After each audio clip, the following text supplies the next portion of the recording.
तीन तरह के हमारे रूल्स हैं। तीन तरह के हमारे रूल्स हैं, तो हम उन पे चलते हैं। डायरेक्शंस वाले जो रूल्स हैं उनकी तरफ देखो।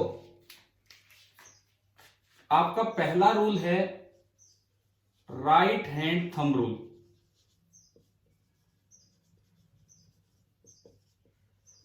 इसमें भी दो बातें हैं। मैं आपको अभी ये डायरेक्शंस वाली बात ही क्लियर कर रहा हूं, ये आप देखते चलें। राइट हैंड थंब रूल, इसमें भी दो चीजें होंगी। एक बार वेक्टर्स के लिए, और एक बार ये एक स्ट्रेट वायर की फील्ड की डायरेक्शन निकालने के लिए। देखो, राइट हैंड थंब रूल में दो चीजें हैं। एक बार right hand thumb rule use होता है for finding the cross product of to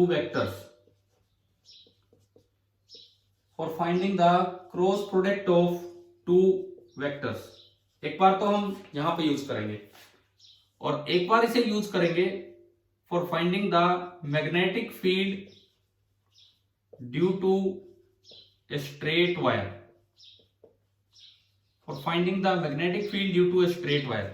दोनों जगह जो रूल यूज हो रहा है उसे नाम दिया जाएगा राइट हैंड थंब रूल। उसके बाद हमारा आएगा फ्लेमिंग्स लेफ्ट हैंड रूल। इसके बाद हमारा है फ्लेमिंग्स लेफ्ट हैंड रूल। ये देखिए आप, फ्लेमिंग्स लेफ्ट हैंड रूल का एक ही काम है। देखिए, फ्लेमिंग्स लेफ्ट हैंड रूल का एक ही काम है, to find direction of force on moving charge और करंट कैरिंग वायर।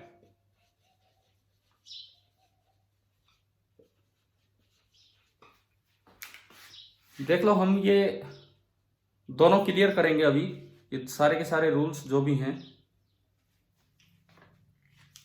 देखिए, अभी तक भी बच्चे आ रहे हैं, थोड़ा सा टाइम पे आया करो। देखो, अब बोर्ड पे ध्यान दो। सबसे पहले मैं आता हूं राइट हैंड थंब रूल पे, जिसमें कुछ बच्चों को दिक्कत भी थी ना। कोई जरूरत नहीं है, आप अटेंड कर लीजिए ढंग से। पहली बात ये सुनो, आप ये ढंग से समझिए इन चीजों को। ये मैं पहले भी आपको बता चुका हूं, और प्लस में इसकी रिकॉर्डिंग भी कर रहा हूं, तो आपके लिए डाल भी दी जाएगी ये क्लास। पहले आप ये समझे इधर जो मैं पूछना चाह रहा हूं। और जिसकी तरफ से डिस्टरबेंस होती लगे अपना माइक ऑफ कर लेना, जिसकी तरफ से भी डिस्टरबेंस होती लगे म्यूट कर लेना उसे। देखो, सबसे पहले इधर सीखो राइट हैंड थंब रूल। ये दो जगह यही नाम यूज किया जाता है, या फिर इसी का नाम होता है Maxwell's corkscrew rule. Right hand thumb rule या फिर मैक्सवेल कॉर्कस्क्रू रूल, दोनों बिल्कुल सेम है।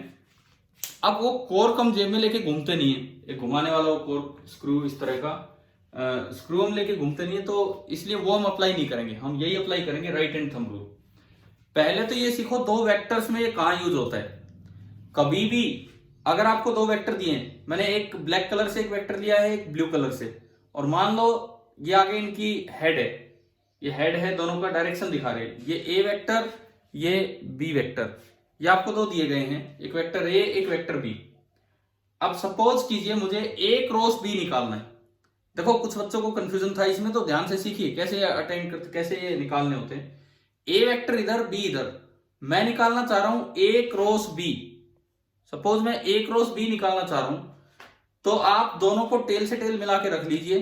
राइट हैंड को इस तरह तैयार कीजिए कि अंगूठा परपेंडिकुलर हो, और जो ज्वाइंट है राइट हैंड वाला, ये इनके कॉमन ज्वाइंट पे हो। और अगर ए क्रॉस बी करना है, और ए मैं ब्लैक वाला मान रहा हूं, तो आपको ए पे हाथ रखना होगा। अब ए पे हाथ रखने के कई तरीके हैं, आप कैसे भी ए पे हाथ रख सकते हो, लेकिन इस तरह ए पे हाथ रखना होगा कि अगर आप उंगलियां घुमाएं तो उंगलियां घूमकर बी की तरफ जाए। अब देखो, इसमें देखो, मान लो मैंने ए पे हाथ यूं रखा और बी ऊपर है, अंगूठा परपेंडिकुलर रखना है, ए पे हाथ यूं रखा, बी ऊपर है। बताओ, अगर मैं उंगलियां घुमाऊं तो बी की तरफ जा रही है कि नहीं जा रही? क्या ये उंगलियां बी की तरफ जा रही है, नहीं जा रही? फिलहाल नहीं जा रही है, तो आपने गलत रखा है। यूं घुमाऊं तो बताइए बी की तरफ जा रही है, बी से दूर जा रही है फिलहाल, इस तरह बी से दूर। अगर मैं यूं घुमाता हूं तब भी ये बी की तरफ नहीं जा रही, तो एक ही तरीका बचा कि मुझे इस हाथ को यूं रखना होगा, राइट हैंड को यूं रखना होगा, बी की तरफ लेके जाऊं, तो जो अंगूठा होगा वो आपको ए क्रॉस बी की डायरेक्शन देगा। तो फिलहाल ए क्रॉस बी हो गया आउटवर्ड। फिलहाल जो ए क्रॉस बी है it is coming out to be outward, ये बाहर की तरफ आया। क्लियर? अगर बी क्रॉस ए निकालना होता, बी क्रॉस ए, तो दोनों ही मिले हुए। अब हाथ बी पे रख के ए की तरफ घुमाते तो अंगूठा अंदर जाता, तो डायरेक्शन होती इनवर्ड। असल में फ्लेमिंग लेफ्ट हैंड रूल से अच्छा रूल ये है, कारण फ्लेमिंग लेफ्ट हैंड रूल में तो केवल 90 डिग्री के एंगल पे ही डायरेक्शन निकलती है। यहाँ कोई भी एंगल हो बी और बी के बीच में तब डायरेक्शन निकलेगी। मैं सिखाऊंगा ये चीजें अभी। ये पूरी क्लास आज की जो 40 मिनट का लेक्चर है या 35-30 मिनट का, इसमें केवल हम डायरेक्शंस पे फोकस कर रहे हैं कि डायरेक्शन कैसे निकालनी। अब देखो राइट हैंड थंब रूल में मैंने एक तो कहा क्रॉस प्रोडक्ट ऑफ वेक्टर्स में right hand thumb rule use होता है, और एक B due to a straight wire में भी right hand thumb rule use होता है, उसे भी आप राइट हैंड थंब रूल ही बोल देते हैं। तो सबसे पहले क्रॉस प्रोडक्ट ऑफ वेक्टर में कहां अप्लाई होगा इस चैप्टर में, वो देखिए आप। इस चैप्टर में क्रॉस प्रोडक्ट ऑफ वेक्टर में मैंने अभी लास्ट टॉपिक आपको लोरेंट्ज फोर्स का पढ़ाया था। सपोज इस तरफ कोई मैग्नेटिक फील्ड लगा है, मान लीजिए इस तरफ कोई मैग्नेटिक फील्ड लगा है और एक charge particle, negative charge particle है, और वो कहीं इस साइड जा रहा है, 90 डिग्री एंगल नहीं है वी और बी के बीच में, तो फ्लेमिंग का रूल तो लगेगा नहीं। ये इस तरफ जा रहा है at an angle of 30 degree. आपको ये बताना है, मान लो चार्ज माइनस क्यू है और इसका मास है M. Charge minus Q and mass है एम। आपको ये बताना है कि इस पे किस डायरेक्शन में फोर्स लग रहा है और कितना फोर्स लग रहा है, मैग्नेटिक फोर्स। तो हमारे पास जो लोरेंट्ज फोर्स का एक्सप्रेशन था F vector is equal to Q into V cross B. ये हमारा एफ वेक्टर था, Q into V cross B. अब देखो ध्यान से सीखो, एक एक बस मैं एग्जांपल लूंगा और ये सारी चीजें कवर होंगी। F vector is Q into V cross B. इस फॉर्मूले में चार्ज को विद साइन रखना होता है कि विदाउट साइन, बताएं। इस फॉर्मूले में चार्ज को विद साइन रखना होता है कि विदाउट साइन, बताएं आप लोग। With sine. जब भी कोई वेक्टर क्वांटिटी की वेक्टर फॉर्म आप लिख रहे हो तो विद साइन होगा, लेकिन जब आप इसका मैग्नीट्यूड लिखते हो Q V B sine theta, तो इस फॉर्मूले में मैग्नीट्यूड लिखते वक्त चार्ज को विदाउट साइन रखना है, क्योंकि फोर्स का मैग्नीट्यूड कभी नेगेटिव नहीं हो सकता है। और यहां विद साइन का मतलब है डायरेक्शन में उसका रोल रहेगा। फॉर एग्जाम्पल ये है V और ये है B। आप बताओ इसको देख के V क्रॉस B बोर्ड के अंदर की तरफ आएगा या बाहर की तरफ? V क्रॉस B इस डायग्राम में अंदर, inward. V cross B inward गया, लेकिन चार्ज कैसा है, नेगेटिव, तो फोर्स किधर लगेगा उससे डायरेक्शन निकालेंगे और उसमें चार्ज विद साइन पुट होगा। V क्रॉस B इनवर्ड आया परंतु चार्ज नेगेटिव है, तो फोर्स किधर लगेगा, यहां माइनस हाँ अपोजिट लगेगा, यहां माइनस आउटवर्ड लगेगा। यहां माइनस होने का मतलब है कि जो इसकी डायरेक्शन आएगी फोर्स उससे अपोजिट होगा। तो इस पे जो फोर्स लगा वो बाहर की तरफ लगा, बाहर का सिंबल होता है डॉट। ये फोर्स लगा बाहर की तरफ, कितना लगा वो इससे निकल जाएगा, Q into V into B into sine 30 degree. Sine 30 degree कितना होता है, साइन 30 डिग्री 1/2। तो ये हमें इसका फोर्स पता लग गया। अब अगर इसकी एक्सेलरेशन पूछी जाए, हाँ ठीक है, अगर इसकी एक्सेलरेशन पूछी जाए तो एक्सेलरेशन होता है फोर्स अपॉन एम और मास इसका दे रखा है, तो ये हो जाएगा Q V B by 2m। तो पहली चीज आप ये बताओ कि आपको right hand thumb rule vector वाला यूज करना आ गया है कि नहीं, दो वेक्टर्स के क्रॉस प्रोडक्ट की डायरेक्शन क्लियर है। मैंने आपके लिए एक +1 का रिकॉर्डेड लेक्चर दिया था, उसमें नॉर्थ साउथ ईस्ट वेस्ट लेके, लेकिन आपको कैसे यूज करना है ये यहां पे हो गया। अब एक बार इधर देखो, एक और रूल को भी राइट हैंड थंब रूल ही बोला जाता है। एक और रूल है जिसको भी राइट हैंड थंब रूल बोला जाता है, और वो कहां है, जब B due to a straight wire आप यूज करेंगे। B due to a straight wire अगर आप यूज करेंगे तो उसमें क्या रूल है, अब वो सुनिए। बी निकालने का क्या रूल है, मैं इसको हटा रहा हूं, देखिए वो इससे अलग है लेकिन नाम बाई चांस सेम है। वो ये कहता है कि अगर कोई स्ट्रेट करंट कैरिंग वायर है, कोई स्ट्रेट करंट कैरिंग वायर है जिसमें करंट फ्लो कर रहा है I, उससे r डिस्टेंस दूर, मैं आपको ये तो पढ़ा चुका हूं कि जो B का फॉर्मूला होता है वो होता है mu naught I upon 2 pi r, उससे r डिस्टेंस दूर, याद है ये फॉर्मूला सभी को, B mu naught I upon 2 pi r, पढ़ चुके ना हम ये पीछे मैग्नेटिक फील्ड जनरेशन वाले काम में, ठीक है। अब देखिए इसके बाद सुनो, mu naught I upon 2 pi r, लेकिन डायरेक्शन निकालने के लिए यहां भी जो रूल है उसका भी नाम दिया गया राइट हैंड थंब रूल। वो क्या कहते हैं कि आप इस वायर को अपने राइट हैंड में पकड़िए, इस तरह की अंगूठा करंट की तरफ हो, तो अगर मैं राइट हैंड में पकड़ूंगा तो अंगूठा करंट की तरफ है, तो ये उंगलियां यूं घूमेंगी, ये उंगलियां यूं घूम रही है ना इसको पकड़ते समय, अंगूठा करंट की तरफ है, तो जो उंगलियों के घूमने की डायरेक्शन है दरअसल वही मैग्नेटिक फील्ड की डायरेक्शन है, जो उंगलियों के घूमने की डायरेक्शन है वही इसके मैग्नेटिक फील्ड की डायरेक्शन होगी। तो इसके चारों तरफ फील्ड लाइन यूं बनेगी, इसके चारों तरफ फील्ड लाइन इस तरह से कंसेंट्रिक सर्कल्स बनते चलेंगे। ये आपका एनसीईआरटी 10th क्लास का ये जो चैप्टर उसका एक्सरसाइज का पहला क्वेश्चन है ये, अगर आप अपनी बुक देखेंगे बिल्कुल फर्स्ट क्वेश्चन ही ये है। तो अभी तो मैं आपको रूल बता रहा हूं, उसमें देखना है किस तरह से होगा। तो इसके अराउंड जो फील्ड लाइंस हैं वो कंसेंट्रिक सर्कल्स बनते हुए चलेंगे, कंसेंट्रिक सर्कल्स। अब आपको फील्ड की डायरेक्शन मिल गई, क्योंकि फील्ड लाइन के टेंजेंट डालोगे तो वो मैग्नेटिक फील्ड की डायरेक्शन होती है। यहां चाहिए तो टेंजेंट अंदर है, यहां फील्ड अंदर की तरफ, इधर चाहिए इधर इस साइड तो टेंजेंट, अगर आपको इस साइड चाहिए तो टेंजेंट बाहर है, टेंजेंट बाहर है तो फील्ड बाहर की तरफ होगा। आप बताओ स्ट्रेट वायर की वजह से बी की डायरेक्शन निकालनी समझ में आ गई है या नहीं? ठीक है, देखो इसको राइट हैंड में पकड़ लीजिए, अंगूठा करंट की तरफ, जिधर भी पॉइंट उधर हथेली करके देख लो, जिधर हथेली घूमना चाहिए वही बी की डायरेक्शन है, और इस वजह से इसके अराउंड कंसेंट्रिक सर्कल्स बन जाएंगे जो फील्ड लाइंस होंगी वो। अब देखो मैं दोनों चीजों को एक साथ अप्लाई करवाता हूं एक क्वेश्चन में, इन दोनों को मैं एक साथ अप्लाई करवा रहा हूं, एक राइट हैंड थंब रूल इधर पड़ा, एक इधर पड़ा, मैं एनसीईआरटी से ही कोई क्वेश्चन ले रहा हूं इधर।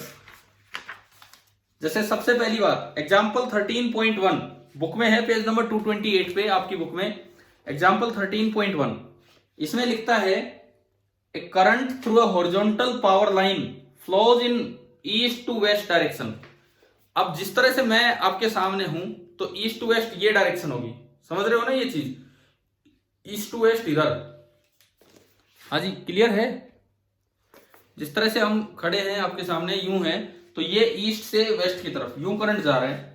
What is the direction of magnetic field at a point directly below it and at a point above it? East to west current जा रहा है तो इसके नीचे फील्ड की डायरेक्शन क्या होगी? आप एक बार अप्लाई करके देखो जस्ट ये रूल, केवल मैग्नेटिक फील्ड तो इधर वाला रूल अप्लाई होना है। करंट जा रहा है ईस्ट टू वेस्ट आगे, मुझे उसके नीचे फील्ड निकालना है, तो देखो राइट हैंड लीजिए, अंगूठा कीजिए करंट की तरफ और हथेली पॉइंट की तरफ। अगर मैं उसके नीचे देखता हूं तो अंगूठा आगे हथेली नीचे। अब बताओ हथेली किस साइड कर्ल होना चाह रही है? आउटवर्ड मत बोलो अभी से, सुनो आउटवर्ड मत बोलो। जब ईस्ट वेस्ट आ जाती है तो आउटवर्ड को बोल देते हैं साउथ और इनवर्ड को बोलेंगे नॉर्थ। ईस्ट वेस्ट आने का ये मतलब है कि वो साउथ और ये नॉर्थ है। तो अब बताओ अगर करंट ईस्ट टू वेस्ट था और उस वायर के नीचे फील्ड निकालना है तो क्या डायरेक्शन आई? Towards south. और अगर इसके ऊपर निकालना हो तो ये राइट हैंड थंब रूल ही है, लेकिन वेक्टर वाला नहीं है ये। आप अंगूठा करंट की तरफ कीजिए, हथेली ऊपर कीजिए। अभी हथेली अगर मैं कर्ल करूं, बेंड करूं तो किधर जाएगी आगे? कौन सी डायरेक्शन है? नॉर्थ।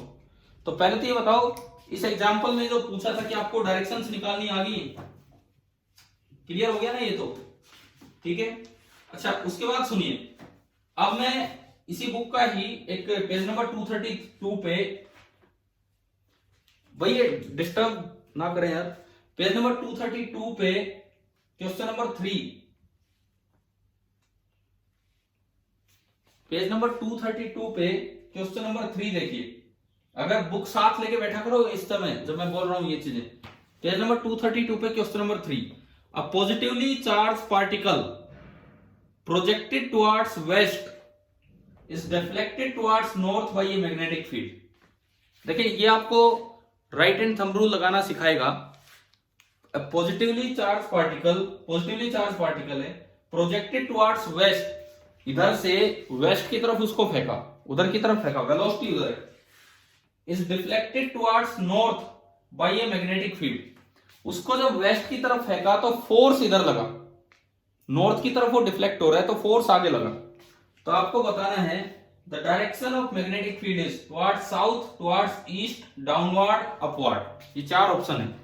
टुवर्ड्स साउथ, देखो देखते हैं, वेलोसिटी इधर है, मैं आपको राइट हैंड थंब रूल लगाना सिखा रहा हूं, अभी फ्लेमिंग रूल पे नहीं जा रहे हम। वेलोसिटी आगे है और फोर्स इधर लगा, वेलोसिटी आगे है, फोर्स इधर लगा, इसका मतलब फोर्स आता है Q into V cross B से, Q पॉजिटिव है तो जिधर V क्रॉस बी आएगा उधर फोर्स आना चाहिए।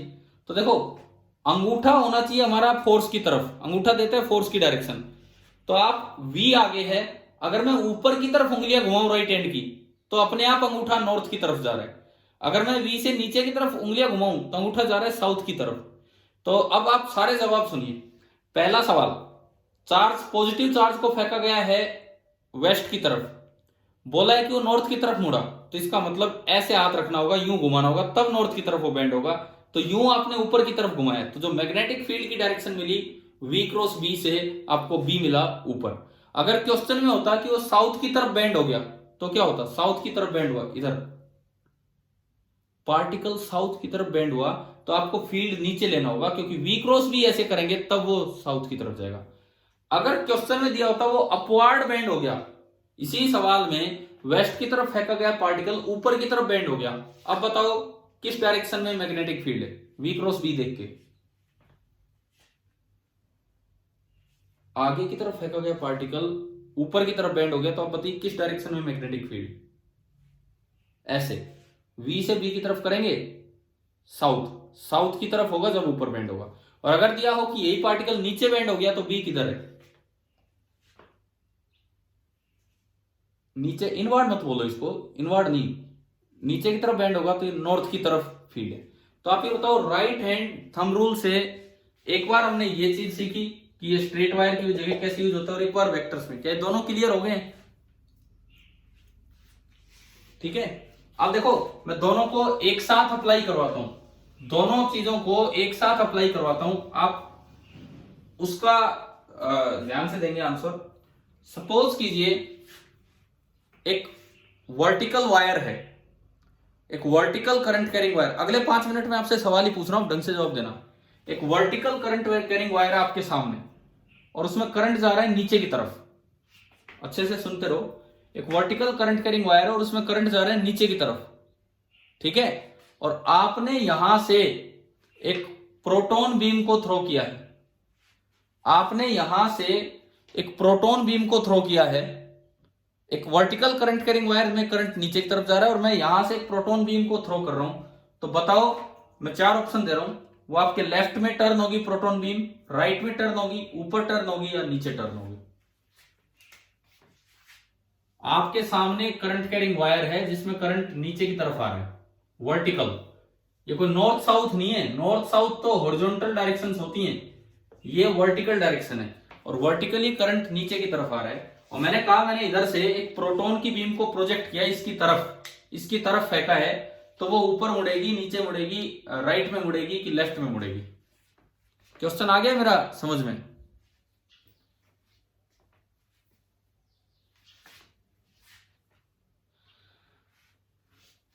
अब मैं उन दोनों रूल्स को एक साथ लगवाना चाह रहा हूं, एक साथ, मतलब Fleming right hand rule, right hand thumb rule, wire की वजह से भी और वेक्टर्स वाले में भी। पहले तो ये बताओ, क्वेश्चन समझ में तो आ गया होगा सभी को, सुन गया होगा क्या है क्या नहीं, ठीक है। अब इसमें ना 2 स्टेप में जाना होता है। पहला स्टेप, वायर की वजह से मैग्नेटिक फील्ड देखो किधर है, पहला स्टेप है वायर की वजह से मैग्नेटिक फील्ड देखिए किधर है, और फिर दूसरा स्टेप होगा कि उस मैग्नेटिक फील्ड की वजह से Q into V cross B करके फोर्स देखिए, उससे पता लगेगा। पहले तो मैं वायर की वजह से मैग्नेटिक फील्ड देखूं, देखो आप समझो इसको, करंट नीचे जा रहा है, करंट वर्टिकली डाउनवर्ड जा रहा है, और मैं सामने से प्रोटॉन बीम आ रही है, सामने से प्रोटॉन बीम आई, तो मैं right hand thumb rule use करूं फील्ड की डायरेक्शन निकालने के लिए। राइट हैंड का अंगूठा थंब करंट की डायरेक्शन में किया, हथेली पॉइंट की तरफ की, हथेली पॉइंट की तरफ की, तो आप बताओ अब ये किस डायरेक्शन में मैग्नेटिक फील्ड की डायरेक्शन दिखा रहा है मेरा हाथ, किस डायरेक्शन में? हाँ, अब यहां पे ना ईस्ट और वेस्ट यूज मत करना। अब ये आपकी समझ है यार क्या यूज करना है। जहां कहीं नॉर्थ साउथ ईस्ट वेस्ट का क्वेश्चन में नाम हो तो आप वो यूज कीजिए। क्वेश्चन में नाम नहीं है तो आप क्या पता कमरे के अंदर किस डायरेक्शन में मुंह करके खड़े हो, उससे कोई मतलब नहीं है हमें। अब आपको बोलना होगा कि लेफ्ट या राइट।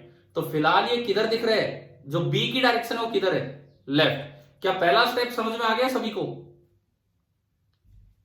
ठीक है। अब देखो, अब आप चार्ज पार्टिकल पे आओ। चार्ज पार्टिकल की वेलोसिटी आगे है, वेलोसिटी आगे है, और जो फील्ड है वो लेफ्ट की तरफ है। तो पहले निकालो v क्रॉस बी, पहले निकालो v cross B, right hand से ही निकालना है। अब ये वेक्टर वाला यूज होगा, v आगे है, वेलोसिटी आगे और b उधर। तो राइट हैंड थंब रूल अब ऐसे यूज होगा कि आप अपने हाथ को यूं कीजिए, v पे हाथ रख के b की तरफ घुमाया तो किधर किधर बेंड हो रहा है, अपवर्ड। यानी कि ये बीम प्रोटॉन बीम थी, इसलिए किधर बेंड हो जाएगी, ऊपर की तरफ। क्या ये समझ में आया कि नहीं आया दो स्टेप में? क्या दोबारा बताऊं? देखो दोबारा बता रहे, लेकिन हम थोड़ा क्वेश्चन चेंज करके ले रहे हैं। इस बार प्रोटॉन की बजाय इलेक्ट्रॉन ले रहे हैं। ये एक्चुअली मेरा टाइम हो गया है, इसका मीटिंग का पूरा होने वाला है, मैसेज आया तो बस हम फटाफट फिनिश करेंगे। शायद मैं भी 5 मिनट बचे हो, कितना क्या है। देखिए एक बार दोबारा सुन लीजिए, चाहे यही सुन लीजिए आप। पहला स्टेप, करंट नीचे है, करंट नीचे है और बीम सामने से आ रही है, करंट नीचे और बीम सामने से आ रही है। तो इसके तरफ अंगूठा किया, हथेली पॉइंट की तरफ की, तो हथेली उधर जाना चाह रही है, लेफ्ट की तरफ। मैं जहां खड़ा था उधर से मेरे लेफ्ट की तरफ। तो इसका मतलब इस करंट कैरिंग वायर ने जो फील्ड फैलाया होगा वो लेफ्ट की तरफ फैलाया होगा। क्लियर? उसके बाद अब जो प्रोटॉन बीम सामने से आई उसकी वेलोसिटी तो आगे है और जो मैग्नेटिक फील्ड है वो लेफ्ट की तरफ है। तो अब आपको दूसरा राइट हैंड थंब रूल लगाना होगा, v क्रॉस बी। v पे हाथ रख के b की तरफ घुमाया तो अंगूठा अपवर्ड आ रहा है। अगर ये प्रोटॉन बीम है, पॉजिटिव चार्ज है, तो फोर्स ऊपर ही लगेगा, और अगर ये इलेक्ट्रॉन बीम होती, नेगेटिव चार्ज होता, तो फोर्स नीचे लगता। तो एक केस में अपवर्ड डाउन बेंड होगा और एक में डाउनवर्ड। तो मैंने एक ऐसा सवाल लास्ट में लिया जिसमें दोनों right hand thumb rule use हो रहे हैं। तो अब आप बताओ क्या right hand thumb rule use करना आ गया है कि नहीं आपको ढंग से? हाँ जी, क्लियर है राइट हैंड थंब रूल? ठीक है, ठीक है। आप सुनो, मेरी बात सुनो। ये जो हमारी जो वीडियो लेक्चर्स होंगे उनमें ज्यादा काम होगा, क्योंकि इसमें यार एक लिमिट है, बार बार कोई 40 मिनट का ही ये रहता है सिस्टम। तो आप ये तो अटेंड करते रहें। इन लाइव क्लासेज में हम लेंगे छोटे छोटे कॉन्सेप्ट्स का रिवीजन। लाइव क्लासेज में हम लेंगे छोटे छोटे कॉन्सेप्ट्स का रिवीजन। जैसे अभी मैंने राइट हैंड थंब रूल आपको क्लियर किया दोनों जगह। तो लाइव क्लासेज में तो ये जो हो चुका काम उसी का रिवीजन लेंगे, कुछ ग्रेविटेशन से, कुछ यहां से। लेकिन वैसे वीडियो लेक्चर्स में काम आगे बढ़ेगा, तो वो भी आप अटेंड करते रहें। ठीक है?